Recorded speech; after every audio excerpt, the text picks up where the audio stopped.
sejam bem-vindos a mais um Não Precisa Copiar, nosso podcast semanal de filosofia, sempre tratando dos assuntos do PET. Agora o PET está acabando, a gente está se preparando para migrar e tratar de outros assuntos também. Então em breve teremos novidades, mas por enquanto é só o PET mesmo. Hoje, mais uma tá vez... Acabando? Tá Vai acabando, ter mais a PET, gente... não? Acho que não, acho que vai ser o último. E aí, o que? É aula? Pois é, eu não sei, eu acho que sim. Eu sei que eu vou ter que ir na escola mês que vem. Então, por isso que eu acho que tá acabando, que daqui a pouco eu vou ter que ir na escola mais vezes. Não sei, né? Talvez. Mas fica aí a esperança que o PET está acabando. Mas se acabar, a gente vai continuar o programa aqui porque a gente gosta de fazer e quer fazer outras coisas. Mas estou aqui mais uma vez com o Pedro Cortá, que já falou aí. Fala oi, Pedro. Opa! E com o Rodrigo Ribeiro de Carvalho. Olá! Hoje a gente vai falar de estética, dando continuidade a essa série que a gente iniciou na semana passada, né?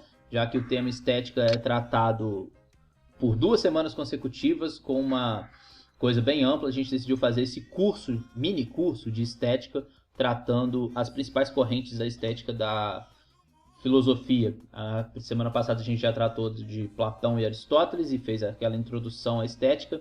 E hoje a gente continua com Plotino, depois a gente vai falar sobre Kant e sobre a estética do idealismo alemão.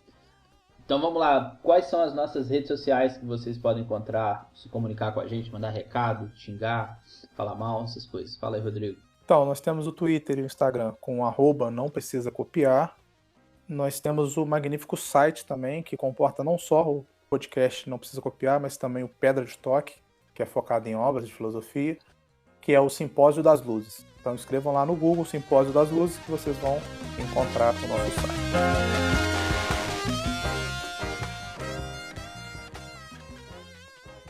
Só fazer uma retrospectiva e falar sobre o que a gente vai fazer daqui para frente.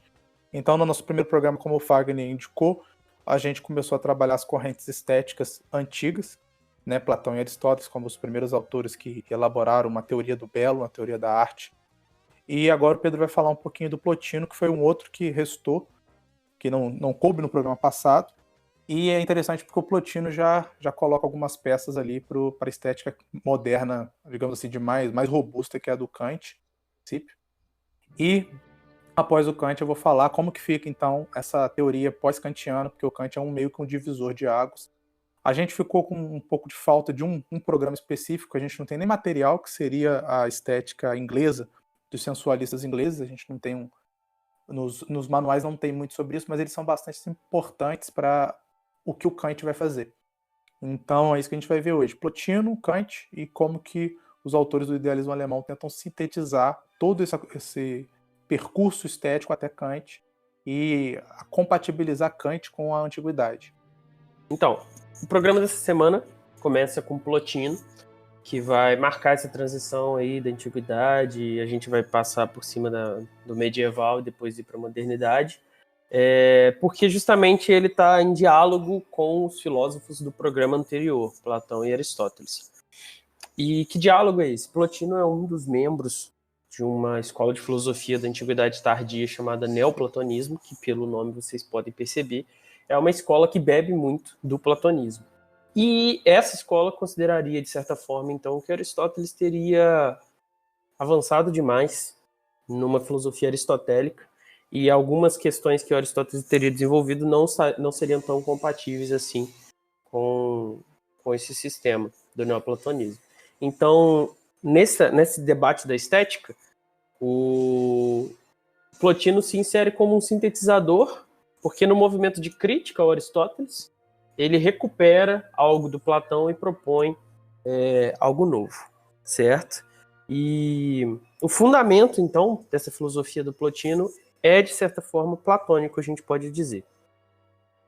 O que o Aristóteles fez, então, para quem ouviu o último episódio há muito tempo atrás? Ele delimitou o que é o belo a partir do empírico, a partir das coisas objetivas e reais que a gente tem diante de nós. E ao fazer isso, ele colocou que o belo seria, então, a harmonia das partes de um todo, certo? A simetria dessas partes, etc. Esse tipo de definição vai desagradar o Plotino justamente nessa recuperação que ele faz do ideal platônico. Por quê? É a primeira crítica que a gente está vendo aqui. Por que não é possível enxergar o belo como uma harmonia das partes como um todo? Porque para que o todo seja belo, seria necessário que as partes em si fossem belas também, já que no todo não se poderia produzir um belo sem que antes tivesse vindo dessas partes algo de belo também. E aqui a gente tem um problema, porque se o belo é a harmonia das partes no todo, então as partes sozinhas não podem ser belas, já que elas, como entidade simples dessa relação partes e todo, não podem, então, conter essa definição de harmonia das partes no todo. Essa crítica do Plotino não procede, a gente aqui sabe, porque a gente tinha na faculdade uma amiga, que eu vou chamar pelo nome fictício de Cissa Samel, que ela é muito bonita, só que se você olhar isoladamente as partes do rosto dela, não fazem sentido. A orelha é desproporcional com o nariz, e a boca é pequena em relação às maçãs, só que no todo ela é linda. Só que olhando minuciosamente, você não consegue enxergar. Mas isso aí é o problema do Plotino, não é um problema para mim.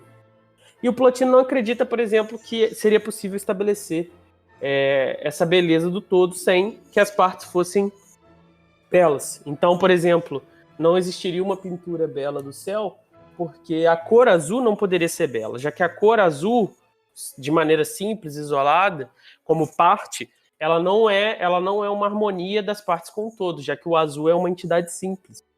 Então, o azul não sendo belo, como é que uma pintura que, entre outras coisas, é 75% azul é bela? Não faz sentido para o Plotino isso. Então, ele encontra essa certa aporia na ideia de belo do Aristóteles, encontra essa crítica, e esgotando essa possibilidade do belo aristotélico, ele recupera, então, essa noção platônica de que o belo terrestre, o belo das coisas sensíveis, advém da participação numa beleza absoluta. Ou seja, e aqui eu cito o próprio, uma coisa material bela surge por participação numa ideia saída do divino. Então aquilo que a gente vê como belo nas coisas empíricas não é nada mais do que uma espécie de imitação ou participação de uma ideia de belo que vem do divino. E aí aqui a gente vê uma recuperação daquilo que o Platão já tinha colocado. A gente tem uma alma que, em essência, é muito mais próxima dessa ideia, desse divino que coloca essa ideia, do que das coisas materiais com as quais ela está se relacionando como corpo. Então, como ela tem uma familiaridade muito maior, ao reconhecer o belo nas coisas encarnadas, ela tem esse deleite. Então, o belo, ele vem justamente desse reconhecimento. Você, ao reconhecer naquilo que está diante de você uma coisa que é parecida com você, que é parecida com a sua alma, que é parecida em essência com a sua pessoa verdadeira, que é a sua alma, você se deleita, então. E aqui o Tino recupera esse elemento ético porque não estamos limitados a apenas coisas belas. Então, dessa forma, é possível construir também empreendimentos, ações e comportamentos que são belos. Eu li um livro uma vez, chama O Fio da Navalha, não, é O Véu Pintado. O Véu Pintado, do Somerset Maugham.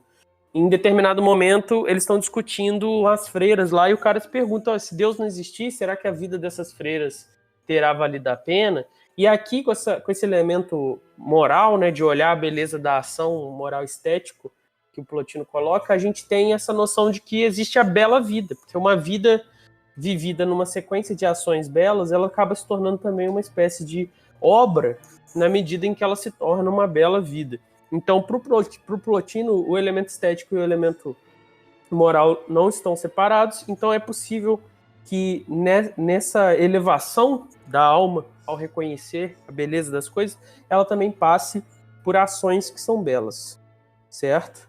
Só que, na discussão do neoplatonismo, é colocado em questão também esse momento de negação, onde você tem, por exemplo, na ideia de bem, na ideia de belo, o seu oposto, que é o feio e o mal. E dentro disso, não é uma discussão que é fechada dentro dos diálogos platônicos e é mais presente no neoplatonismo, que é essa discussão dessa outra parte do pêndulo, para onde ela vai, de onde ela vem. Porque, de fato, se a gente reconhece o belo, a gente também acaba reconhecendo o feio. E tem coisas que não são nem feias nem belas. Tem coisas que são um pouquinho belas, são extremamente belas. E tem coisas que são normais. E tem coisas que são repugnantes. Então, isso é colocado em questão a partir de agora pelo Plotino também. E aqui a gente tem uma discussão, o início dessa discussão, a arte era vivamente pelo Platão. Porque a arte era a imitação da imitação. Se o mundo real era a imitação das ideias, então a arte era pior do que o mundo real. Porque então, a Mona Lisa, que o Fagner vai citar no futuro, ela existiu, era uma mulher, e ela foi imitada. Então essa cópia da Mona Lisa é pior do que a própria Mona Lisa na visão do Platão. O Plotino não tem essa visão negativa tão grande da arte, por quê? Como a gente se regozija com a beleza, é na medida que a gente reconhece no belo esse elemento que é constitutivo dessas ideias divinas e também é constitutivo, ou pelo menos mais próximo da nossa alma. Então, quando existe uma obra de arte, o que o artista está fazendo? Ele está colocando nessa obra de arte esse elemento que Deus coloca na natureza e que eu já tenho na minha alma. Então, a obra de arte ela tem seu valor agora, nesse sistema neoplatônico, porque ela não é mais mera imitação, mas ela é esse ato de colocar essa natureza diferenciada da alma, que a gente reconhece na beleza das ideias, no caso aqui do Plotino, a ideia divina, ela é a colocação disso na obra de arte. Então, quando eu me deleito com uma obra de arte, não sendo artista, o que eu estou fazendo é reconhecer naquela obra isso que eu já reconheceria na beleza da natureza. Eu estou reconhecendo esse elemento que o artista imitou e colocou ali dentro. Quer dizer, imitou não é uma boa, porque o imitou seria o Aristóteles ou o Platão, né? O Platão imitou como ruim, o Aristóteles imitou como bom, né? O Platão, a obra de arte nasce falida porque ela é pura imitação. No Aristóteles, tirando algumas exceções, como, por exemplo, certos aspectos da música para a educação do homem na República, mas o Aristóteles, a imitação como sucesso da obra de arte, né? O objetivo da tragédia e da comédia é imitar, e quando ela é bem sucedida em imitar, você reconhecendo o que está sendo imitado, você se satisfaz, seja na tristeza ou na alegria. O que eu estou falando aqui não é exatamente imitação. O artista coloca um pouco da sua alma na sua obra de arte, entendeu? E eu, igual quando eu conheço uma pessoa, eu me alegro de ver um ser humano, de olhar esse ser humano nos olhos. Quando eu vejo uma obra de arte, quando eu contemplo uma obra de arte, eu estou reconhecendo esse elemento da alma humana que foi colocado ali. Eu estou reconhecendo a humanidade por trás daquela obra de arte, certo? Diferente de uma pedra ou de um amontoado de poeira. E dentro disso, então, o que é o belo para o Plotino? Mais uma vez, o belo segue sendo uma coisa difícil de definir, mas nesse sistema que foi montado, onde você tem uma estrutura de dependência das coisas empíricas em relação a essas ideias divinas, que estão todas contempladas dentro de uma coisa ainda maior, que é esse divino, onde as ideias estão, o belo empírico, o belo das coisas terrenas, ele é um reflexo do belo absoluto. E aqui a gente tem esse conceito que o Ariano coloca de que o belo é o brilho sobre a harmonia. Então ele é uma espécie de luz. Ele pega a teoria do Aristóteles da harmonia, só que não é suficiente essa harmonia. Você também precisa ter essa luz que vem de anterior, essa luz que vem de além, e ilumina sobre a harmonia, e aí você juntando essas duas coisas, você tem então o fenômeno do belo para nós. E o elemento da harmonia é determinante aqui, porque igual eu destaquei lá, e eu não vou repetir aquele discurso todo sobre o caos e a transformação, mas a matéria em si mesma, ela é amorfa. A matéria é como se fosse uma grande massinha, uma grande amoeba. Ela tá ali, ela tem qualquer forma, ela se agrega, desagrega, etc. A inteligência, ela acaba agregando a matéria em determinadas formas e criando objetos, criando criaturas, criando mundos. E dentro disso, quanto maior for o reino da forma sobre a matéria, quanto mais harmoniosa for o acontecimento dessa forma sobre essa matéria amorfa, mais belo, então, vai ser manifestado esse brilho do belo absoluto sobre essa coisa. Então, por isso que ele também não simplesmente nega Aristóteles, ele sintetiza as duas coisas. Coloca esse processo que aqui o Ariano está chamando de luz platônica, que é esse processo de ver algo que está além desse objeto sensível, ele coloca isso junto com a harmonia aristotélica, porque ele reconhece que, pela definição dela, ela não é suficiente, já que, pela definição dela, seria contraditório que ela funcionasse sem que haja um outro elemento que desse ignição a isso. E aí, como a gente destacou, é aqui que começa essa discussão do justamente se há o belo, o que é o feio, então? Então, o feio é justamente tudo aquilo que é amorfo. Então, se você pensar, por exemplo, como é que é o nome daquele filme? Goonies. Tem aquela criatura lá que no começo do filme a gente acha que é um monstro, e a gente acha que ele é um monstro por quê? Porque ele é deformado em relação àquelas formas mais harmoniosas do rosto humano. A bruxa, ela parece má por quê? Porque o rosto dela tem essa falta de forma. Só que aí um negócio que o Humberto destacou é justamente isso, que normalmente os manuais de estética não trabalham com o humano por causa daqueles elementos de viés psicológico, de gosto e etc. E aqui a gente pode olhar até para as obras de arte.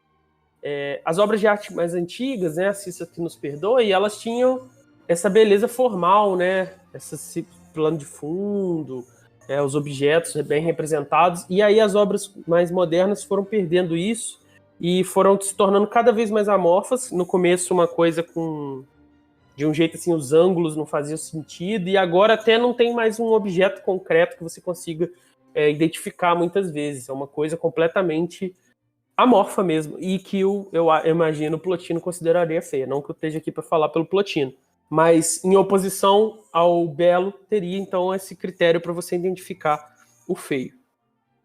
E dentro disso você tem essa teoria que sintetiza os pensadores da Antiguidade Clássica e continua o debate estético, adicionando novas categorias que vão ser importantes depois para o debate posterior. Que beleza! Que beleza! Então vamos lá. Para começar a falar sobre Kant, Kant é o primeiro a deslocar a discussão da estética do objeto para o sujeito. E para começar a falar sobre a teoria estética do Kant em si, a gente precisa relembrar um pouquinho sobre os conceitos de juízo. O Kant considera que um juízo é aquela conexão entre dois conceitos fundamentais, né? Onde um vai exercer a função de sujeito e o outro de objeto. É uma frase simples, um enunciado, que a gente consegue estabelecer para ele um conteúdo. O primeiro grande grupo de juízos, os juízos de conhecimento, eles vão sempre apresentar uma validade geral. Eles vão possuir a capacidade de exprimir um conceito que pode ser verificado como verdadeiro por qualquer sujeito. Por exemplo, para a gente ficar ainda no campo da estética, né? Uma determinada música tem mais de 3 minutos. Isso é um juízo de conhecimento. Qualquer pessoa que for lá verificar que essa música tem o tamanho de uma determinada música vai conseguir ver que essa música tem mais de 3 minutos, é verdadeira. Então, por isso essa frase, essa música tem mais de 3 minutos, é um juízo de conhecimento. Existe ainda o juízo a respeito do agradável. Esse tipo especial de juízo diz respeito somente a uma reação que o sujeito pode ter a respeito de algo que produz uma sensação agradável nele. Por exemplo, você come um Kit Kat, esse alimento produz em você uma sensação de agradável, um prazer. Daí você emite o juízo, esse Kit Kat é bom. Você diz que você está querendo dizer que o chocolate em questão é bom para você, que ao experimentar aquele produto produziu em você a sensação de agradável. E ainda temos os juízos de gosto, ou os juízos estéticos. Ele representa a reação de um sujeito diante de um objeto. É uma reação exclusiva do sujeito. Ou seja, é algo que pode ser completamente diferente quando o outro sujeito está diante do mesmo objeto. Por isso podemos dizer que é subjetivo. Esse juízo vai dizer só sobre a reação do sujeito diante do objeto, mas ele não é a expressão do conteúdo do objeto, mas diz respeito à reação que ele produz no sujeito. Por exemplo, voltando ao exemplo lá da música, essa música é bonita. Isso seria um juízo de gosto, né? O juízo estético, ele possui as características desses dois tipos de juízo, o do conhecimento e do agradável. Com o juízo do agradável, o juízo estético, o juízo de gosto, ele compartilha a característica que ambos partem de uma sensação produzida no sujeito a partir do contato com um objeto. Se um objeto produzir uma sensação de prazer no sujeito, ele pode manifestar a expressão a respeito desse objeto com o juízo de agradável ou com o juízo estético. A diferença entre os dois está na expectativa que o juízo possui. Se o sujeito espera que essa sensação de prazer possa ser gerada em todos os sujeitos diante do mesmo objeto, então ele está manifestando um juízo estético. Se ele já parte do princípio que aquele objeto pode não gerar o mesmo prazer em outros sujeitos, então é um simples juízo do agradável. Por exemplo, se você escuta uma música que te produz uma sensação de prazer, sei lá, uma música que produz sensação de prazer em você, Rodrigo, Barões da Pisadinha, você já escutou? Não. Um forró novo aí, contemporâneo. E você, quando escuta essa música, você sente a sensação de prazer. Você acredita que essa sensação de prazer será produzida em qualquer pessoa que escutará essa mesma música? Se você acredita nisso, você está emitindo um juízo estético. Se você acha que essa sensação de prazer foi produzida em você e que outras pessoas podem não gostar dessa mesma música, então o juízo que você vai emitir a respeito dessa sensação de prazer vai ser um juízo simples, um juízo sobre o agradável. Já com o juízo do conhecimento acontece algo semelhante, né? O juízo estético compartilha com o juízo do conhecimento a sua vocação para a universalidade. Nos dois casos, o sujeito que emite o juízo deseja que aquela afirmação seja algo válido para todos os sujeitos. Porém, o juízo estético parte de uma sensação produzida na subjetividade do sujeito, enquanto o juízo do conhecimento parte de um conceito. Por exemplo, o juízo Não Existe Amor em SP, uma música do Criolo, é uma música bonita? É um juízo estético. Ou seja, ao escutar essa música, eu tive uma sensação de prazer e ao mesmo tempo eu acredito que qualquer um que escute essa música vai sentir essa mesma sensação de prazer. Um exemplo que eu sempre dou em sala de aula é o Giló. Quer dizer, todos nós, se experimentarmos o Giló, vamos experimentar o amargor do Giló. O Giló é um pouco amargo. Uhum. No entanto, algumas pessoas acham agradável esse amargor, meu pai, por exemplo, e outras pessoas acham totalmente desagradável, eu, por exemplo. Uhum. Nós não esperamos que o amargor do Giló agrade a todos. Ninguém espera por isso. Mas, se eu boto diante de vocês uma escultura grega e um manequim pego em qualquer loja dessas de Juiz de Fora, ou de qualquer lugar, e pergunte qual é o mais belo, seria insano para qualquer um dizer que o manequim é o mais belo. Todo mundo se espera que diga que a escultura grega é o mais belo. A gente não tem um conceito do que é beleza. Isso não está claro o que é a beleza pra gente. E se a gente for conversar, a gente vai chegar a diversos conceitos diferentes sobre o que é beleza. O problema, para mim, desse exemplo, é que somente um homem louco acharia razoável provar Giló e não achar desagradável horroroso. Então, meu problema com esse argumento é que é o contrário. A gente deveria esperar todo mundo achasse desagradável. Você quer fazer um juízo estético do Giló? Quero fazer um juízo estético do Giló e dizer que tá uma merda foda.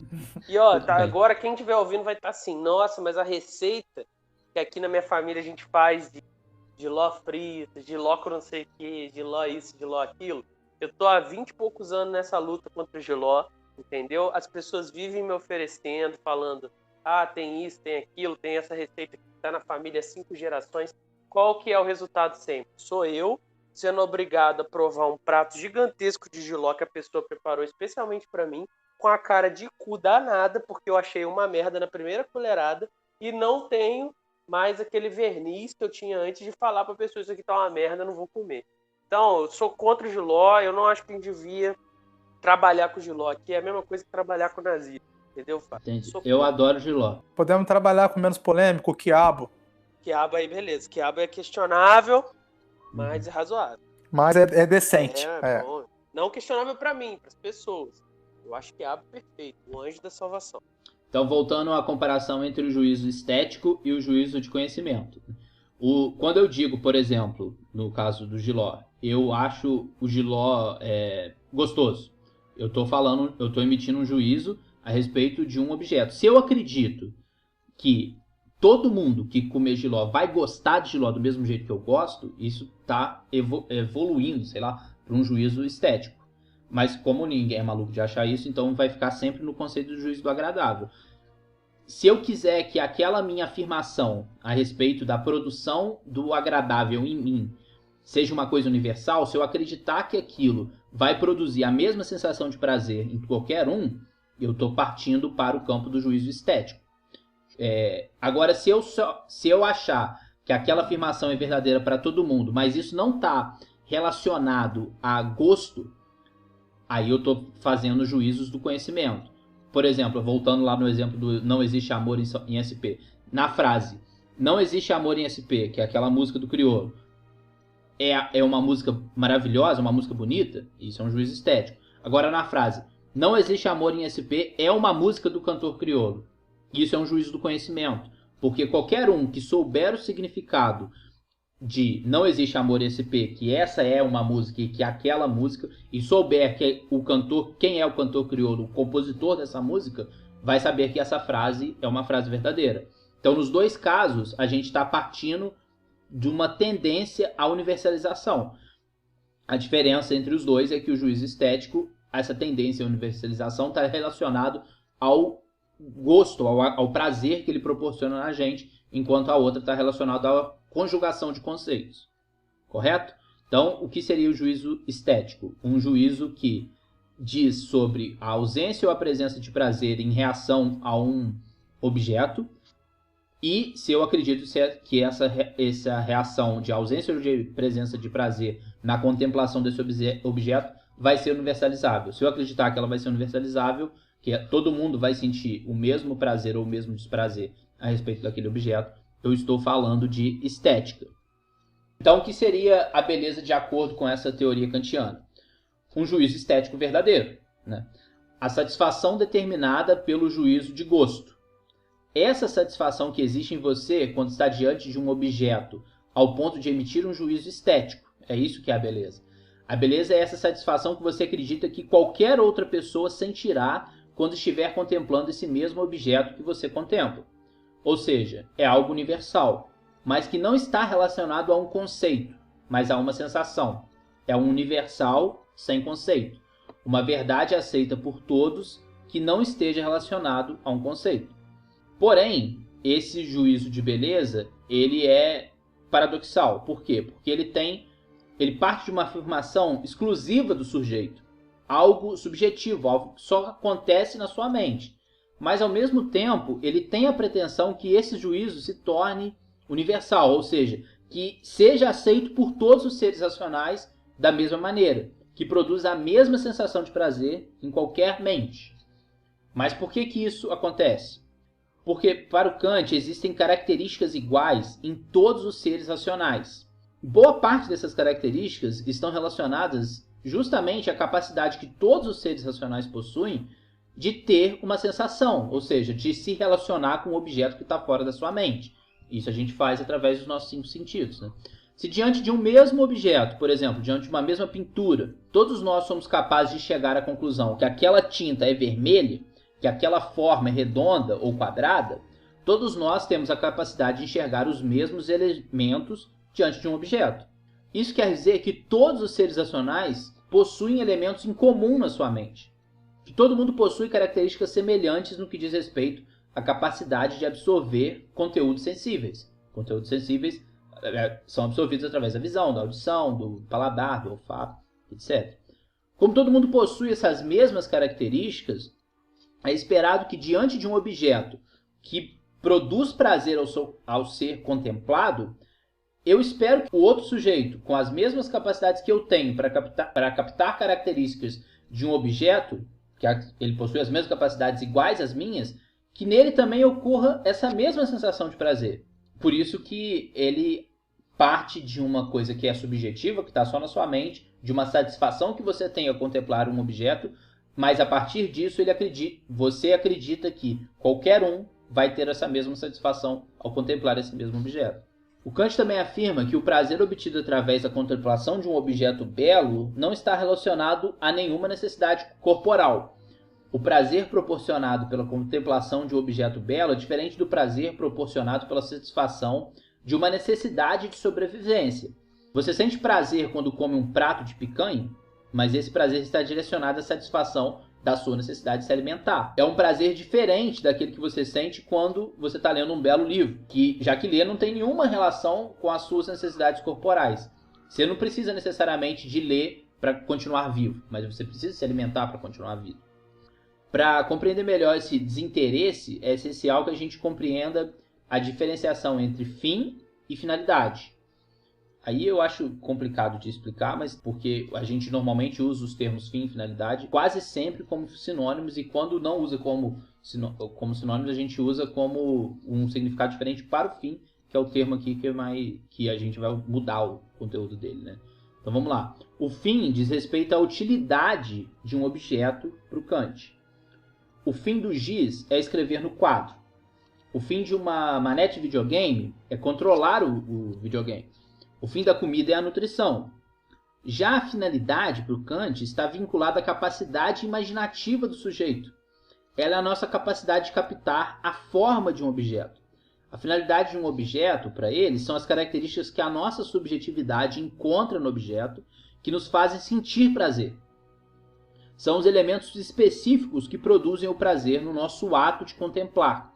Pensando nessa separação entre fim e finalidade, entre olhar um objeto e pensar na sua utilidade, e olhar o mesmo objeto e simplesmente sentir prazer, nós podemos separar a arte em dois grupos. O primeiro deles representa um objeto que existe, em suma, por sua utilidade. Por exemplo, uma pintura de uma maçã. O primeiro julgamento que a gente vai fazer para contemplar uma maçã real, não uma pintura dela, é relativo à sua utilidade. Ele existe primeiramente para alimentar. A gente sabe, obviamente, que a pintura da maçã não é assim. Ele existe somente para produzir a sensação de prazer. Porém, essa pintura está remetendo diretamente a um objeto que primeiramente é julgado por sua utilidade, pelo seu fim. Assim, ela só pode ser bela por aderir em si uma finalidade estética. Então, ela vai ter características ali que vai despertar em mim a sensação de prazer. Mas a finalidade última da maçã é alimentar. O que o quadro está fazendo é só reproduzir aquele objeto que existe. O fim é a alimentação para produzir em mim uma sensação de prazer. Esse grupo de objetos que está reproduzindo algo, o Kant vai falar que eles têm uma beleza aderente. Já as outras obras de arte que não possuem nenhum correspondente com algum objeto útil, não passam por esse mesmo percurso. Uma figura abstrata, uma pintura que seja uma mera mistura de cores, por exemplo, ou formas sem nenhum significado e que seja ao mesmo tempo bela, ela só vai possuir aquilo que o Kant chama de finalidade. Ela só vai possuir alguns elementos ali que vão despertar em você o prazer, sem que para isso você precise vincular aqueles elementos a algum elemento real, a alguma utilidade que aquilo tem. Vai ser simplesmente um prazer pleno. Ele não vai remeter a nada. Por isso o Kant classifica esse tipo de beleza, essa beleza despertada pelos objetos, como uma beleza livre. E por isso ela é superior. Então, na arte contemporânea, na arte do nosso tempo agora, quando você olha aqueles quadros que não representam nada, que só parecem tintas jogadas na parede, ou que só parecem formas que não têm relação nenhuma com a realidade, aquilo não tem pretensão de retratar nenhum objeto que a gente conhece na realidade. Mas, para a teoria kantiana da beleza, essa arte, se ela conseguir ser bela, obviamente, né, vai ser superior, por exemplo, à Mona Lisa. Porque a Mona Lisa está retratando um objeto real, um ser humano, que possui a sua utilidade, independentemente de possuir beleza. Enquanto uma arte abstrata, ela não está remetindo a nada que existe na realidade. E mesmo assim, os dois quadros conseguem despertar nos sujeitos o prazer estético, o prazer de contemplar aquilo. Só que em um caso, você está tendo prazer porque você está conseguindo captar a semelhança que existe entre a Mona Lisa e a mulher real, a Mona Lisa e o ser humano real. E no outro caso, você está sentindo prazer mesmo não tendo nenhuma semelhança com objetos reais, já que aquelas coisas só existem na pintura, aquela mistura de formas e cores só existe naquela pintura que você está vendo. Então, por isso, o Kant está abrindo espaço para um outro tipo de arte, uma arte livre, a representação da beleza livre e fugindo um pouco dessa parte da representação da beleza como aderência à realidade. Que beleza! Que beleza! Beleza. Isso que o Fagner falou, essa mudança do foco que o Kant empreendeu, eu falei com vocês lá no início do outro episódio, né? A estética, uma das perguntas centrais é onde que está a beleza? A beleza está no objeto, que você está chamando de bonito ou de feio, ou ela está dentro do sujeito que julga, né?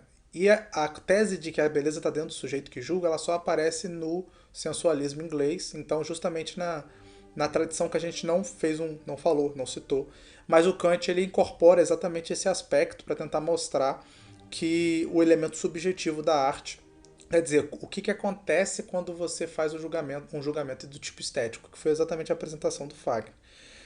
Só que rapidamente, logo na sequência, ele publica o livro importante sobre estética em 1790, e em 93, 94 já começam os autores alemães a rebater o Kant. E o primeiro autor que vai rebater essa tese é o Schiller. Aí eu vou falar um pouquinho do Schiller, do Schelling e do Hegel, que é Romantismo e Idealismo Alemão, e vou tentar apresentar para vocês uma síntese de como que eles tentam rebater. Qual é o projeto? O projeto, a grande pergunta que o Schiller pelo menos se coloca é a seguinte: tá, eu entendi o que a gente está colocando, o elemento subjetivo do julgamento estético, mas por que essa cadeira que está aqui diante de mim, por que esse móvel que está diante de mim, por que tem vários objetos diante de mim que não me despertam nada? E tem vários objetos que despertam, na maioria das pessoas, se não em todas as pessoas, um julgamento estético. Então a pergunta é, será que os gregos e os medievais não estão certos e existe alguma coisa no objeto que colabora para esse juízo estético, que esse juízo estético de alguma maneira não é despertado pelo objeto? Então Schiller ele não quer jogar a teoria subjetiva da estética e da arte fora, mas ele quer conectar ela com uma nova teoria objetiva, quer dizer, resgatar o pensamento antigo e medieval para sintetizar Kant com essa perspectiva objetiva, porque para ele o objeto tem alguma coisa sim que desperta o juízo estético. O juízo estético acontece mais ou menos como Kant colocou, no entanto despertado pelo objeto. Então esse é digamos assim, a promessa dessa estética idealista de tornar a estética de novo objetiva, só que se apropriando do conteúdo que o Kant trouxe. Então o primeiro tema que vai ser fundamental na estética do Schiller vai ser o conceito de aparência. A gente já teve alguns episódios aqui falando da aparência em Platão, e o conceito de aparência muitas das vezes é colocado como falsidade, como ilusão, como erro. No caso da estética, a aparência ela tem um aspecto positivo.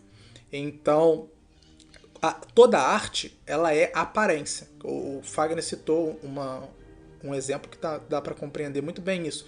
Uma pintura de uma maçã ou de um cesto de frutas, né, que é muito comum, ela não é um cesto de frutas, então ela não é real, ela é aparência. É uma aparência sobreposta em cima, no primeiro episódio o Pedro falou também, de uma tela em branco com tinta e preso em 4 hastes de madeira. Então foi criada uma aparência em cima de um conteúdo físico real, e essa aparência nos engana do ponto de vista positivo, construindo uma obra plenamente humana. Quer dizer, as coisas do mundo são simplesmente reais, mas as coisas construídas pelo ser humano, elas são estéticas, então elas são aparências. Então essa vai ser uma característica positiva que no idealismo alemão nós vamos ter uma virada. Quer dizer, eu falei para você, a gente falou no outro episódio, né, que a beleza da natureza era superior à beleza da arte. Agora, no idealismo alemão, isso vai se inverter. A beleza da arte vai ser superior à beleza da natureza. Por quê? Porque a arte ela é um construto humano, ela é uma obra humana construída a partir do seu espírito.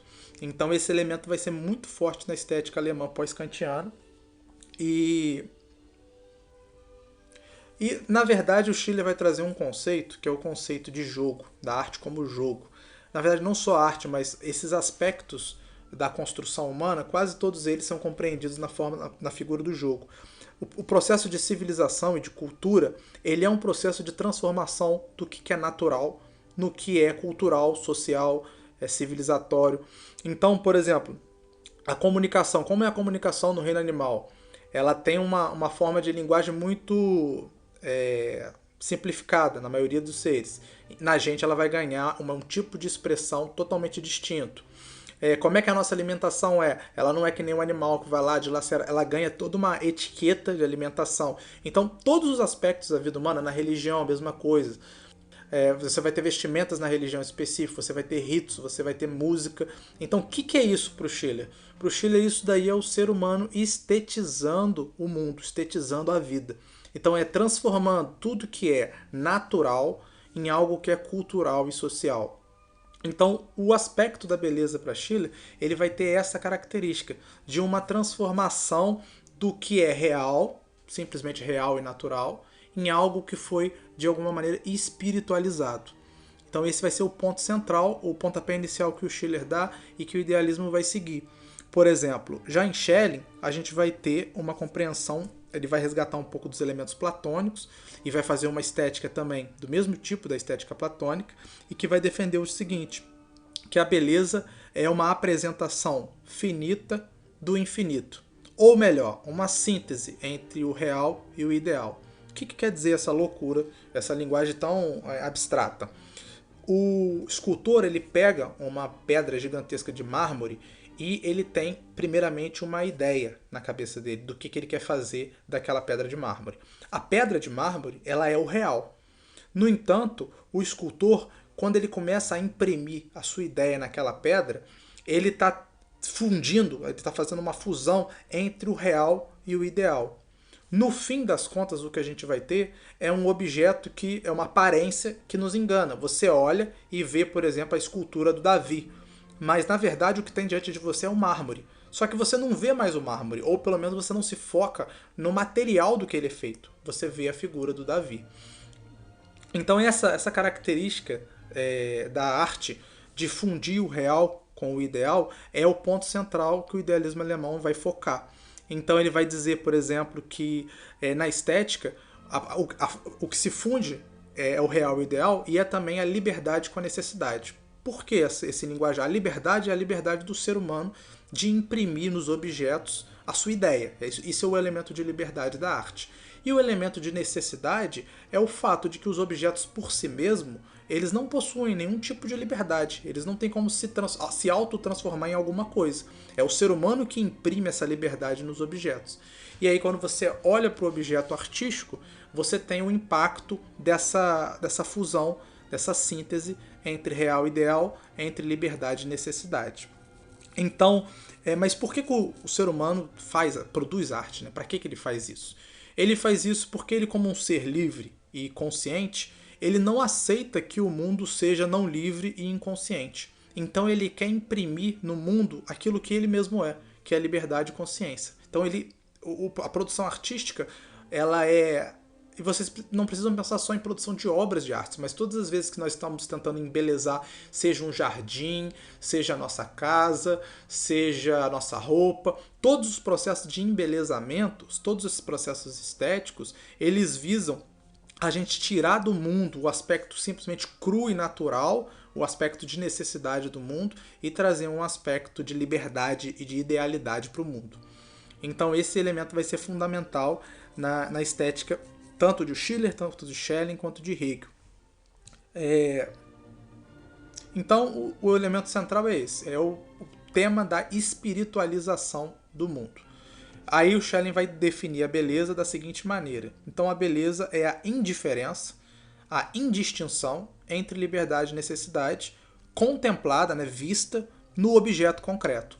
Então, se eu estou diante de uma obra de arte e eu consigo ver naquela obra de arte mais do que a matéria pela qual ela é feita, mais do que o que ela é do ponto de vista concreto, mas eu consigo ver a liberdade por trás dela, eu consigo ver a ideia do autor que imprimiu uma ideia ali, aí sim eu estou diante de um objeto belo. Eu não tenho como mostrar a liberdade sem objetos materiais. Eu não tenho como mostrar só o objeto material, senão seria como o Fagner citou, só a maçã. E aí quando você olha para a maçã, você só pensa que ela foi feita para nos nutrir, é gostosa, mas a gente não pensa nela artisticamente. Então você vai ter que ter essas duas características conjugadas para você poder falar que o objeto é belo. E por último, Hegel é quem vai, digamos assim, organizar melhor ainda essa estética pós-kantiana. Ele vai dizer o seguinte, algo muito parecido com Shelley, só com uma linguagem um pouco diferente. Vocês vão ver que basicamente o conteúdo é o mesmo. Que a beleza é a aparência sensível da ideia. Que aparência foi o conceito que eu já mostrei para vocês, né? Aparência é o que está diante de você, o que aparece é o que está colocado, está pintado em cima do real. Quer dizer, pensem na maquiagem. A maquiagem ela produz... no episódio passado o Pedro falou que a moça que se maqueia de maneira divina e aparece linda nos vídeos do Instagram, ela na verdade fez de si uma obra de arte. Quer dizer, o real é o que está por baixo da maquiagem. E a maquiagem ela cria um novo real, digamos. Ou melhor, uma nova aparência. Então, para Hegel a beleza é justamente a aparência sensível, né, que está diante dos meus olhos, só que de uma ideia. Então, quando você vai se maquiar, você tem uma ideia do que é o perfeito, o rosto perfeito, e você, com todos aqueles apetrechos, você vai tentar fazer com que o seu rosto fique perfeito. Então, criar uma aparência sensível de uma ideia. Então, toda a arte para Hegel, ela tem essa característica de ser uma aparência sensível da ideia. E ele vai na mesma linha do Schelling também, nessa ideia de que o ser humano é liberdade, é consciência, é idealidade, e o mundo é o oposto disso. Então eu preciso imprimir no mundo tudo isso que eu tenho, tudo isso que falta ao mundo. Então é daí que o Hegel vai tirar a ideia de que a arte, a religião e a filosofia são processos de espiritualização do mundo. Quer dizer, a arte espiritualiza o que está do lado de fora, né? Eu transformo o mundo natural num mundo espiritual. A religião espiritualiza o ser humano por dentro. E a filosofia é o processo que tenta entender a espiritualização de maneira geral, nas suas duas formas. Então, vocês vejam que no caso da arte, ela quer modificar o externo. E no caso da religião, ela quer modificar o interno. O ser humano é aquele conflito, que a gente já citou em vários episódios também, entre as paixões e o espírito. Entre o que é em si, que é a razão universal, e o que é singular. Então, o ser humano também tem que buscar uma espiritualização onde ele consegue se tornar uno, ele consegue se reconciliar essas duas partes. Assim como a arte reconcilia a ideia e a matéria, a ideia e o concreto. Essa é, digamos assim, o pressuposto da estética alemã. Que beleza! Que beleza! Galera, antes de terminar, a gente sempre vai fazer os levantamentos aqui de dicas e filmes e séries e qualquer coisa que dê a oportunidade do Pedro lembrar de Battlestar Galactica, pra gente recomendar pra vocês. Lembrou de algum episódio, Pedro, do Battlestar Galactica? Não, mas eu lembrei aqui dos comentários que teve, né, essa semana nos nossos Pode falar. programas, falar deles. No Facebook, a gente teve o comentário do Humberto, que já veio aqui do programa de Lucas, ele ouviu o primeiro episódio de ética, e ele fez algumas considerações, mas a que eu achei mais importante foi que ele destacou uma coisa que eu deveria ter apontado na minha apresentação de Platão, que no fim do dia, a filosofia platônica, ela diria que Sócrates, sendo um velho enrugado, ele é mais bonito, ele representa melhor o belo do que qualquer mulher maravilhosa, Leonardo, cachorro de pelagem bonita, obra de arte, porque ele encarna também a virtude. Então, o ponto do Humberto, se eu entendi bem, era que no caso de Platão, a beleza moral ela é mais importante que a beleza empírica, né? A beleza dos objetos. É isso aí. Teve também no Twitter, acho que não teve, né? Mas teve também no Instagram comentários. Você não viu lá não, Rodrigo? Eu vi que apareceu aqui pra mim, mas você não lembra não? Alguém falou alguma coisa? O da Miúcha? Alguém falou alguma coisa? Eu acho que é o comentário da Miúcha que você tá falando, que ela gostou bastante do episódio estética, falou que a gente colocou as questões que geralmente ficam. Isso, Depois Miúcha. da gente entender a teoria, ficou as questões que ficam. Então, obrigado. Continua ouvindo a gente, continua mandando mensagem. Ô, Rodrigo, aquele filme do Schiller lá, vai falar dele não? Então, na verdade tem 2 filmes. Eu acho que eu ia indicar o do Schiller e do Goethe do Humberto, mas o do Schiller pode ser indicado aqui. Eu acho que é Entre Duas Irmãs, né? Mas é um filme que fala pouco de estética, né? É mais biográfico sobre a vida do Friedrich Schiller. E tem o Goethe, que é sobre a vida do... qual é o primeiro nome do Goethe? Johann? Johann Goethe. Que a gente vai trazer o Humberto para falar um pouquinho dele, que é um dos nomes mais importantes do romantismo e da estética alemã. Perfeito. Johann Wolfgang Goethe. Show? É isso. Show. É isso. Então, despeçam. Até mais, pessoal. Valeu, um abraço. Até mais. Até a próxima.